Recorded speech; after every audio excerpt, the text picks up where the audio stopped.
At number 14, another sleeper team for me. This might be way too high. I'm rolling the dice with this one. I acknowledge it. I hope you'll at least show me a little grace if this thing goes off the rails, because it certainly could.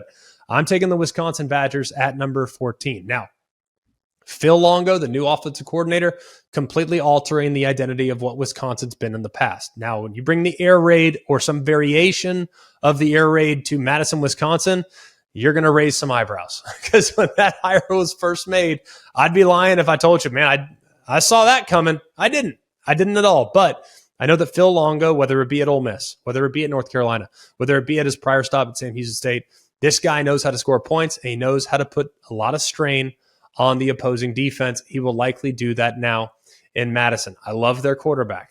I think their quarterback's the real deal. Now, people will look and focus on Tanner Mordecai's performance in the spring game. It wasn't great. It was far from ideal. This is a very expensive offense to learn. When I say that, it means it costs a lot of reps, a lot of play equity to get super comfortable running this offense. The good news is, guess what? In the summertime, there are no limitations about how often the quarterbacks and the wide receivers can go out there and throw routes on air.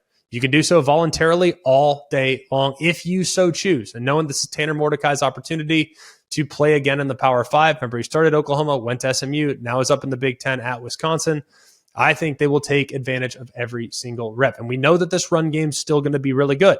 Don't think that Phil Longo is going to abandon the run. He's not. He wants to create balance, and he wants to create strain by forcing you to take away one or the other, pass or run. If you choose to take away the pass, guess what? We're going to gash it with Braylon Allen and Chance Malusi. I think they're going to be really solid at running back and should be pretty solid along the offensive line. Will they be as good as they've been in the past along the offensive line? Probably not. But when you think about what they bring back on the defensive side, I think the defense and the front seven has a chance to be legit. Now, Mike Tressel comes in, going to be blending his scheme with what Jim Leonard did over the last couple of years. That 3-3-5 defense that they employed at Cincinnati is one that should be able to transition.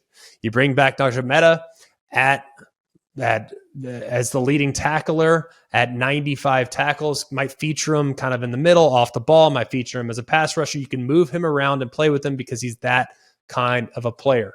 They also think about how he was able to win in the pass rush last year. Maybe with more opportunities, he's only going to continue to become a much better player. Hunter Wohler missed a bunch of time due to the leg injury last year, but hopefully he can come back and be that hybrid linebacker safety guy that can kind of play both and create some confusion for the opposing offense. Traditionally, though, when has Wisconsin ever been bad on defense? They're not going to be bad this year. I think they'll be really good this year. And I think this team, if they can continue to score a bunch of points, they should be in great shape. And I think they're going to score a bunch of points.